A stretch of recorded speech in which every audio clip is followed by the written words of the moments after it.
বেগুন, এরপরে আছে সিম।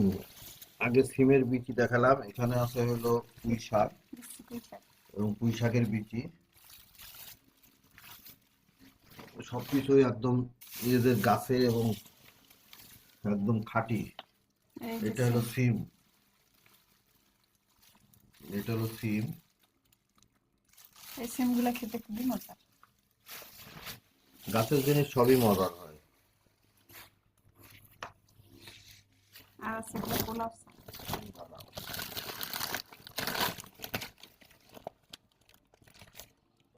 এই দেখেন, এখন হলো এখানে আছে পোলাওর চাল, নিজেদের ক্ষেতের কালিজিরা চাউল, কালিজিরা পোলাওর চাউল।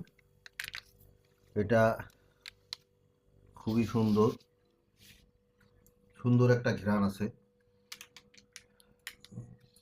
এই জিনিসটা খুব ভালো, আমার খুব প্রিয় এই চালটা, পোলাওর চালটা। এর প্রতি বছরই এইভাবে বাড়ির থেকে আনি। এই হলো চাউল।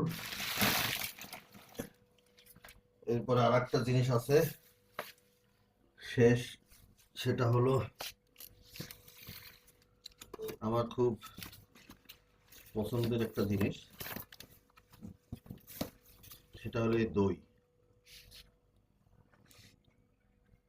এই দইটা একদম বানায় আনা, একদম ওখান গরম থেকে গরম। গরম গরম বানায় নিয়ে আসা। এখন ফ্রিজে রেখে দিতে হবে। এই হলো বাড়ির থেকে আনা জিনিস, ডিম, দই, চাউল, সবজি, সবকিছু নিজেদের, সবই নিজেদের গাছের। এবং ডিম যেগুলা বাড়িতে পালাম, হাঁস মুরগির ডিম, এর পুরা একদম সব বাড়ির তৈরি। খালি মিষ্টি আর দইগুলা দোকানের, চাউল নিজেদের ক্ষেতের। যাই হোক দর্শক, আপনাদের সাথে শেয়ার করলাম, কেমন লাগলো একটু জানাবেন। মিষ্টিগুলো কেমন একটু দেখাই।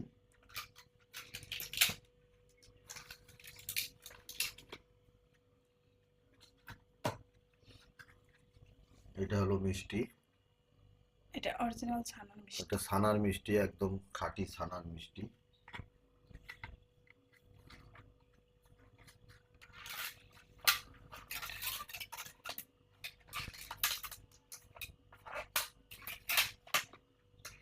আনবক্সিং করা খুব সময়ের ব্যাপার। এটা আছে হলো রসগোল্লা।